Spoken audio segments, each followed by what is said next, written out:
आणि या बिबट हल्ल्याच्या निषेधार्थ चालू असलेलं जुन्नर, आंबेगाव, खेड, शिरूर आणि तालुक्यातील सर्वच तालुक्यातील खरं तर शेतकरी माता भगिनी आणि शेतकरी बंधू, सर्वप्रथम या हल्ल्याचा मी मनापासून निषेध करते। आजचा हा जो भव्य रस्ता रोको आहे हा कोण्या एका पक्षाचा नाही, हा फक्त आणि फक्त शेतकरी राजाचा आहे। कारण दिवसा ढवळ्या या समस्येला तोंड जो देतो तो माझा बळीराजा आहे। आणि मला वाटतं ही दुःखद घटना आज इथे घडलेली आहे।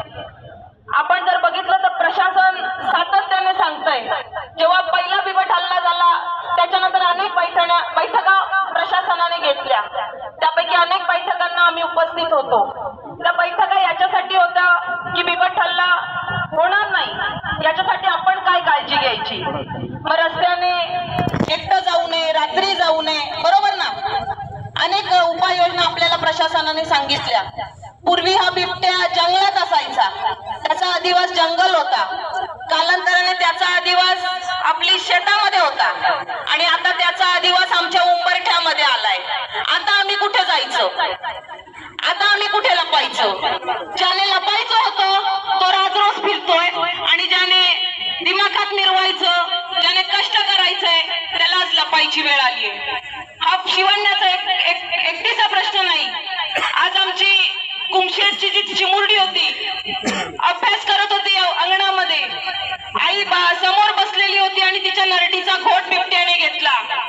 रक्ताचा थारोळा आजही तिथे आहे, तुम्ही जाऊन बघा। आमची सुजाताताई डेरे पिंपरी पंढारची 37 वर्षाची आमची ती ताई, 2 मुलं आहेत सोन्यासारखी, सकाळी 6:30 पावणे 6च्या दरम्यान प्रातःविधीसाठी बाहेर गेली आणि बिबट्याने तिच्यावर हल्ला केला आणि तिथून ती फरफडत सोयाबीनच्या वावरात नेली। आमच्या दाजीने काठीने प्रयत्न केला पण काहीच झालं नाही, हाती काही आलं नाही। आमची ताई देवाघरी गेली होती।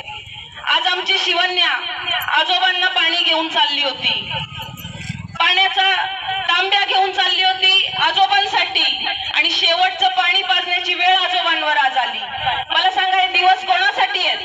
हे दिवस कोणामुळे आले आहेत? याचा विचार प्रशासनाने करायचा आहे। कोणत्याही उपाययोजना आणि काळजी आता आम्ही करणार नाही, आता तुम्ही करायची बिबट्यांची काळजी। आम्ही काय करू ते करू, जे आम्हाला वाटेल ते बिबट्याच्या बाबतीत आम्ही करणार आहोत।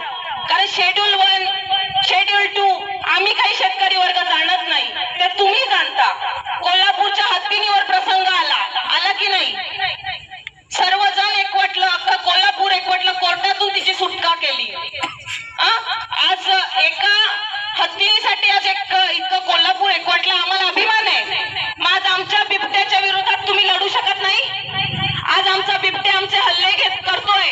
आज दिवाळीचे दिवस आहेत ना, पूर्वीच्या दिवशी काय करायचो आपण? दिवाळीच्या 2 दिवस आधी साफसफाईमध्ये या माता भगिनी सगळ्या बिझी असायच्या, साफसफाई असायच्या, दिवाळीचं फराळ असायचं। आज आम्ही जीवाच्या आकांतपोटी इथे येऊन बसलोय जीव वाचवण्यासाठी। दिवाळीचा शोक आम्हाला राहिला नाही, आज आम्हाला आमच्या जीवाची भीती वाटते। प्रशासन सांगतंय, काल मीटिंग झाली, काल मीटिंग मध्ये काय सांगितलं? 200 पिंजऱ्यांची तयारी आहे। अहो बिबटे 3000 आहेत, 200 पिंजरे पुरणार कोणाला? माणिकडोह मध्ये जे रेस्क्यू सेंटर आहे आता त्याची क्षमता वाढून 80 झाली, 3000चे बिबटे। माझं तर म्हणणं आहे 50 नाही, अख्ख्या माणिकडोह रेस्क्यू सेंटर मधले सगळेच्या सगळे बिबटे तिकडे त्या वंताराला न्या, सगळे बिबटे वंताराला न्या। तुमचं रेस्क्यू सेंटरची उपाययोजना आम्ही अजून ऐकतोय, ऍडव्हान्स चालू आहे, एवढं झालं का नाही याचं उत्तर द्या। आजपर्यंत त्याचं सुधारित जे काम होतं, जी सुधारित क्षमता करायची होती ती का नाही झाली? आज 200 बिबट्या सरकार म्हणतंय, अहो बिबट्या 3000 आहेत। प्रशासन काय करतंय? आम्ही म्हणत नाही प्रशासन काम करतंय, पण प्रशासन 200 बिबट्यांवर काम करतंय। हो, क्षमता 3000 आहे, म्हणजे 10 पटीपेक्षा जास्त क्षमता आज आमच्या बिबट्यांची आहे। मग असं असताना प्रशासन नक्की काम कशावर करतंय? हे जर शेतकऱ्यांनी सांगायची वेळ आली तर प्रशासन करतं काय? हा प्रश्न आम्हाला इथे पडतोय। आपल्या पालकमंत्र्यांनी केंद्रीय मंत्र्यांशी संवाद साधला, केंद्रीय मंत्र्यांचं उत्तर आलं देत आहोत. माझं तर म्हणणं आहे त्या केंद्रीय मंत्र्याला साऊथ आफ्रिकेतच सोडा जंगलात, त्याला बिबट्याची दहशत समजू द्या. काय या माता भगिनींचं, ज्याचं जिने आपलं वासरू गमावलंय ना, जिचं दुःख काय ना, त्या वनमंत्र्याला समजू द्या, सोडा त्याला त्या जंगलात, आणू नका इथे. काहीच कामाचा नाही आमचा देशाचा केंद्रीय मंत्री. ही जी हळहळ आहे, 18,000 आमचं पशुधन गेलं.